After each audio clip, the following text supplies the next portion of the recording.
Hey guys, welcome back to another tutorial. My name's Bern from the Cauldron, and this time we will take care of some basic animations. So let's get started.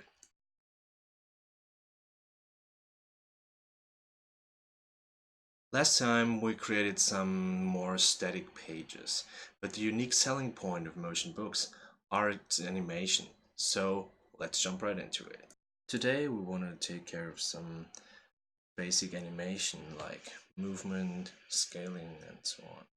And before we start, I will have a look at my library. Click on my library, go to My Folders. You can enter this section by clicking on this little icon, but it's your choice. What I will do now is I will right click and create a new folder.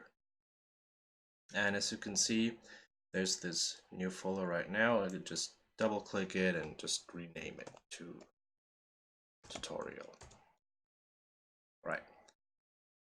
So now we have created our own folder there, and I will add all the assets that I've uploaded last time. So I go to recent assets, and if I click and hold shift and move to the right, it will select all of them. I just click on one and hold control, you can select multiple items. But I want to get all of them, and I just drag and drop them right into there. So it's really important, especially if you work with multiple projects, to keep it clean, to know where all your stuff is going. So we have our own little folder with our items in there. Now we want to open the cover page that we did last time. So I just double click on it, and as you can see, another tab is opening, and there we go. There's our cover page on the tablet size and mobile size and the thumbnail. So now we want to animate it a little bit to create more depth. So now we want to animate this scene.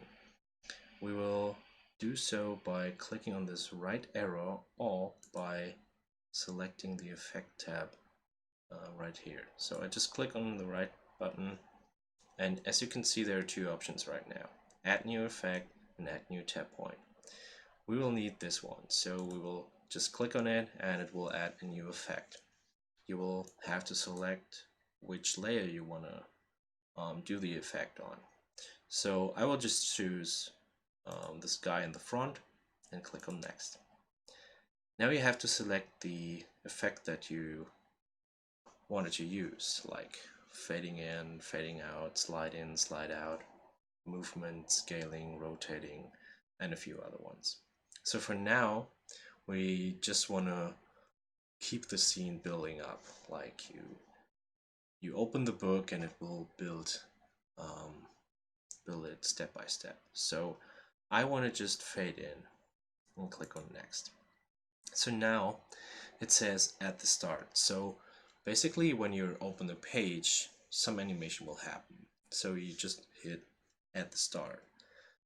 If you want to delay it a little bit, you can type in like 3 seconds. Then the animation will start at 3 seconds. This is really important to do some more complex animation. But for now on, we just keep at the start.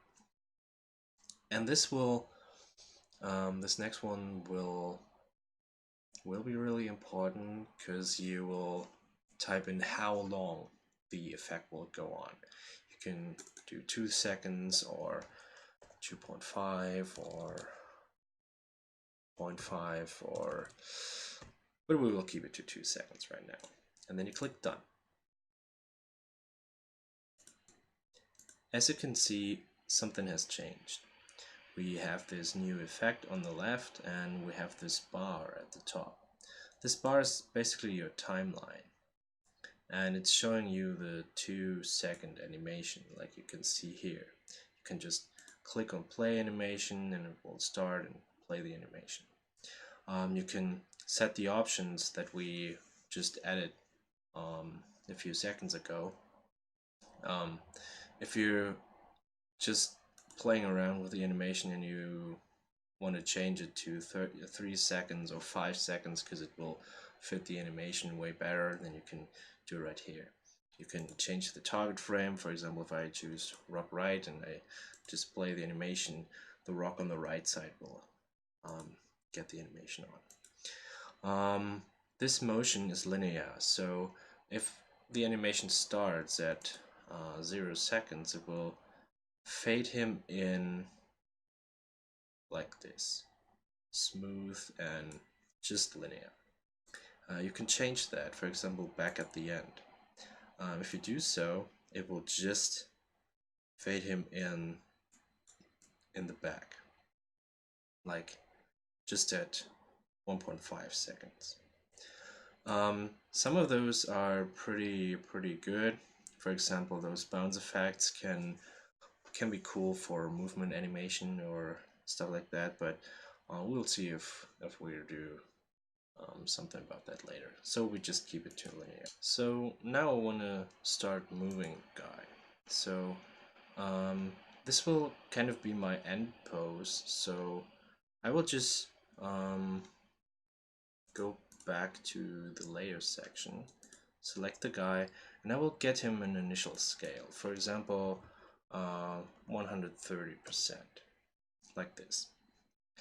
Now we'll go back to the effects, create a new effect, and select the guy, click on next, and we will move.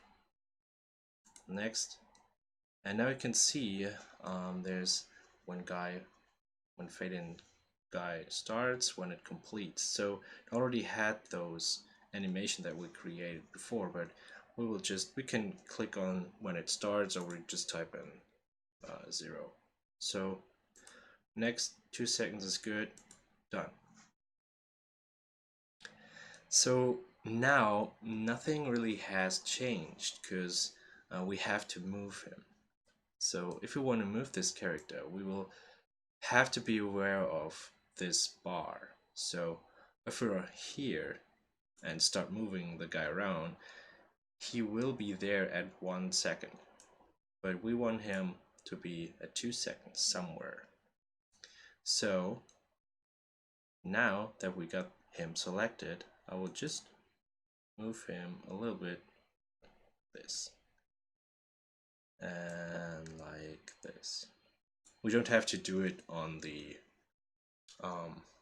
store thumb because yeah, we don't actually need that. Alright, the next step will be we will scale him. So we will add a new effect, we'll select the guy, click on next, click on scale, next, and then we will do it at 0 seconds for 2 seconds duration. Done. So now what the scale does, scale automatically sets it to 120%. So basically every single item you put in there, every single asset you put in there will be at 100% scale because that's the initial scale. We already set this to 130 on this guy. So same with the movement, make sure you are at the end of the duration time. So if you scale him like for 100% here and 150 there, it will be scaling it to 100% and after that scaling to 150. Can be good, but from now on we will just scale him back to 100%, so he will be getting a little bit tinier. And now our animation is a combination of these 3 effects: movement, scaling, and fading in.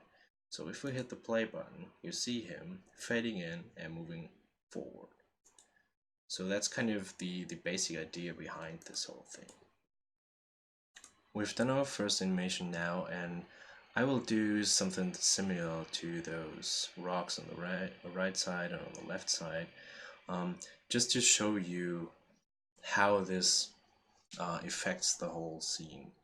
I will basically just do the same thing that I've did with the guy, but just keep moving those rocks a little bit different. But in fact, it's kind of the same thing. So I will speed this up a little bit, and I will be there in a few minutes.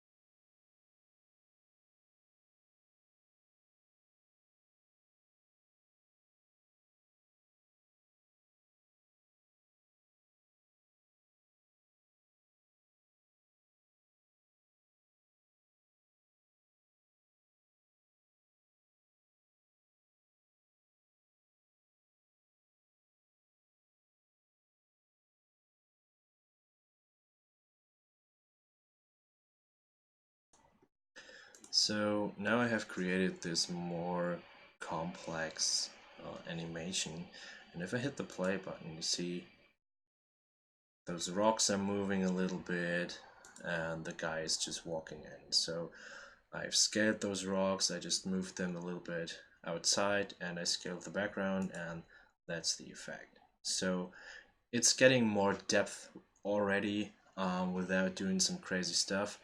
Um, and if you want to tweak it a little bit because it's moving not in the right direction or whatever, there's a tiny little arrow here. And if you click on that, you can see all those keyframes, as you call it. And you can tweak those little things and say, all right, just start here, or the other one should move right there. And if you change it, you see the animation will tweak it a little bit. I just undo those changes. And another cool thing is um, if I have an animation, I will just do this there. The thumbnail of the page that will be shown in the page overview in the reader, and in this case that will be shown as the thumbnail, will always take the last appearance of the page. So if you don't want to spoil an action um, in your scene, for example, someone starts hitting another guy and he's killing him at the end of the page, and you don't want to show this in the thumbnail of in the reader, you can set the thumbnail to a specific place. For example, I may not want him to move in there because it's a little bit too tiny, so maybe I just want this to be my thumbnail. So I just click on this tiny little icon. There's a little camera, so I just hit this, and now as you can see there's a tiny arrow, and this is my thumbnail. Everything that's happening at this point, that's my new thumbnail. So that's it. We save it and we're done. That's it for today. I hope you guys enjoyed this video. Like, share, and subscribe. Hit the bell icon and feel free to join our community Discord. Link in the description below, and see you next time.